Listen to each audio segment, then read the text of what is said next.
Po, ne, do më thonë 17-18 vjeç kam dalë prej Kosovës, shumicën e kohës kam kalu në Londër se sa këtu, formësimin e kam marrë në Kosovë, natyrisht lidhja, familja, është vendi, është gjaku, është që e du shumë, se është shtëpia e parë për mua, është vendlindja natyrisht.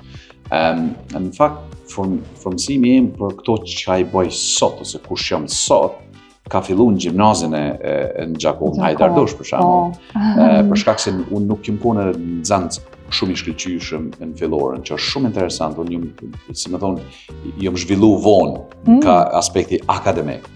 Në shkollën fillore jam konë, si më thonë, Zancë i mirë, po natyrisht jo i dështu, po i mirë. Kom kalu kohën ma tepër me poezi, për shembull, më konë ma i ngadalt, nuk më ka bo shumë vonë me studiu, me lexu shumë. Me lexu po jo për ato shkollës, po. Jo ma shumë me reflektim, jo ma shumë me poezi, jo ma shumë edhe me tregti, kom fillu me punu prej moshës 13 vjeçare, për me mi dhonë krah familjes, natyrisht, për shkak se situata para luftës ishte e tillë. A përderisa gjimnazi ka qenë koha kur ne kom marrë formësimin tam, bot kuptimin edhe kom arrit me kuptu se qysh ndërtohet jeta edhe çfarë domethënie ka jeta.